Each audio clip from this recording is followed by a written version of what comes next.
I'm Peter Ball. I'm an Anglican priest, Church of England, and I live in the countryside, west of London. When you try to explain what spiritual direction is to someone for the first time who doesn't really understand the concept, what do you tell them? I use the word accompaniment very often. The thing I've reckoned as a large part of any ministry is accompanying people on their journeys rather than telling them what their journey ought to be. Mm-hmm. So I think of it as accompanying someone or being accompanied by someone on the journey of a spiritual person who is living an ordinary life. The importance of recognizing that the spirit can be alive in the choices of ordinary life. It's having someone to whom you can be totally honest, and the whole thing is so confidential, and it's largely about listening. Listening and being properly heard. And it isn't often in life that you can reckon to have someone give you an hour of listening time. Mm-hmm. And I think that is so valuable. So over this whole period of evolution in your ministry of spiritual direction, what has really nourished you or sustained you in this reaching out or availability to others? Well, I think, quite clearly it's the modeling on a couple of really outstanding directors that have, helped me through. And I have had all the way through directors who have been extremely helpful and good and kind. And that's one nourishment. A regular pattern of prayer, which has developed, particularly contemplative prayer. A big leap forward came when I did an intensive retreat at Snowmass with Thomas Keating, which was a good experience. I'm supported by the mutuality of spiritual direction, that I learn so much and get so much back from the people who come to see me, that it is terribly important, I think, that the experience of working with people is not simply a giving of myself or opening of myself to be used. It's also a receiving from the people I meet. I have someone to whom I go every now and then to review the work I'm doing. We do it together. He reviews mine and I review his. There are various ways in which I sort of dip into a well.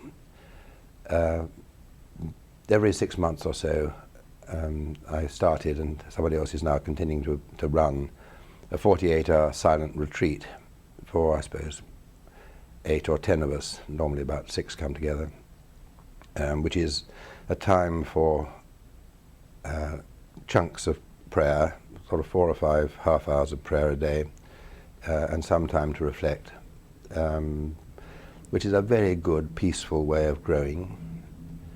Events like conferences, SDI conference and the European Spiritual Directors Conference are very feeding things.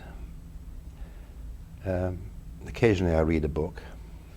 I've got a lovely shelf of books which are very good books to be read, but somehow the time doesn't come. And that, I think, is the main picture of the feeding bit. What do you bring away from something like the Spiritual Directors International Conference or meetings with spiritual directors in Europe? People, mostly. It's the encouragement of meeting souls who are sympathetic and on the same journey, and every now and then there's a little bit of content, but mostly it is the relationships that I come away with. The experience of a lot of people being silent and praying together is extraordinarily powerful, and that stays with you. I know I try on my little own this sort of prayer, but when we meet together, in hundreds as it was in Washington, or 60 as it was in Manresa and Budapest, there's something different about the mass silence and the sense of focus and openness, which is intangible but very real. We don't find masses of people being silent together in today's world very Not a often, lot, do no, we? no. Uh-huh. It's very frightening. Yeah, yeah. Is there any way to sort of capsulize what spiritual direction's about?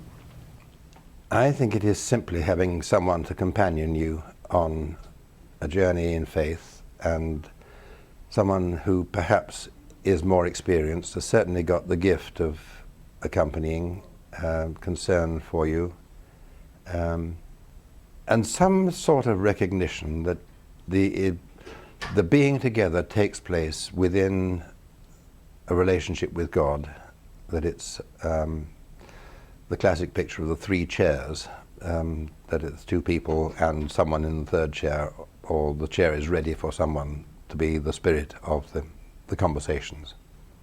Is there anything that you would like to say to a person who might be watching this about the value of spiritual direction in one's spiritual life? I would say that if anyone feels, that sounds interesting, well, I might like that, jump in and find out more about it by getting involved. Somehow finding someone who will work with you as your spiritual director, which is not always easy, because in a sense you don't know what you're looking for. And if you speak to 2 or 3 people who are, as it were, candidates for your gift of yourself, you probably notice that, no, I wouldn't go to her. Liked her, yes, he'd do, but that's the one I want. Yeah, I think it will come, and realizing that if it doesn't work in the end, it's up to you to say, I'm sorry, it's not working, and let's close it. Want to say a word about your books on spiritual direction? Yes, the latest one is a 3rd edition on the Anglican tradition of spiritual direction. Another book was a book I wrote growing on interviews with people who use spiritual direction, on why they took it up, what they get from it, what it means to them, and how they notice it's changed their lives. So someone in the UK who might be interested in spiritual direction could learn a lot from maybe reading your books? Yep, done a lot from the introduction. And the introducing spiritual direction is designed for someone who says, what's it all about, and would it suit me? So that would be an entryway into spiritual direction? Yeah. Mm-hmm.